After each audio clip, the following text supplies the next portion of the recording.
Bonjour Monsieur Patrick Chamba. Je suis l'étudiante de la L3 LMD Phasé, Mukadi Chihuahua Ketia, et aujourd'hui je vais vous présenter le résumé du livre L'effet cumulé de Darren Hardy. L'effet cumulé est un ouvrage qui montre comment des petites décisions répétées chaque jour produisent des résultats marqués sur le long terme. L'auteur résume cette idée en disant que des petits choix intelligents répétés régulièrement mènent à des résultats extraordinaires. Et c'est à peu près ça la base de tout le livre. Le livre comporte 6 points principaux. Point 1. Le choix. Hardy explique que chaque choix crée une trajectoire, même ceux qui semblent sans importance. Il rappelle que le changement commence toujours par une décision minuscule.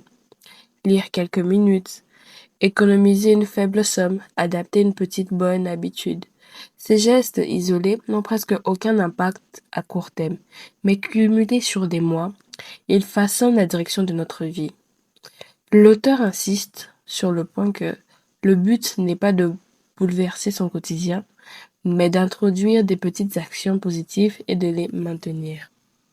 Point 2. Les habitudes. Le livre met ensuite l'accent sur la puissance des habitudes.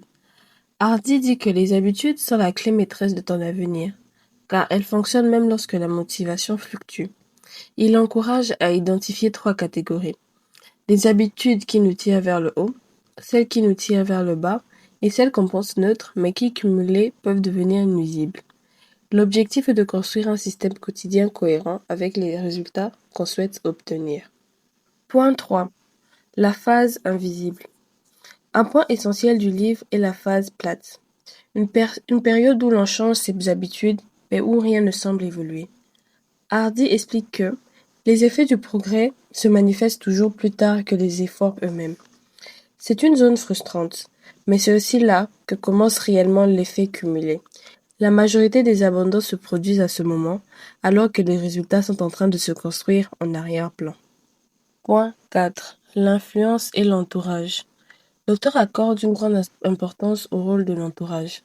Il dit notamment que tu deviens la moyenne des 5 personnes que tu fréquentes le plus.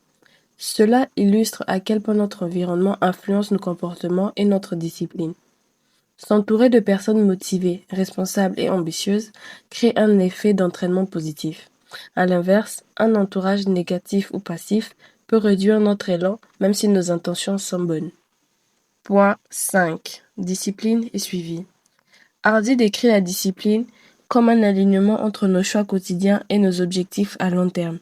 Il rappelle que tu ne peux pas améliorer ce que tu ne mesures pas, ce qui l'amène à encourager le suivi de certains comportements, à savoir les dépenses, les habitudes, la progression, le temps investi, etc. Le but est d'avoir une vision précise de nos actions pour pouvoir les ajuster. C'est un outil de clarté, pas de contrôle excessif. Point 6. Le momentum. Lorsque les petites actions positives deviennent régulières, elles créent ce que Hardy appelle le momentum.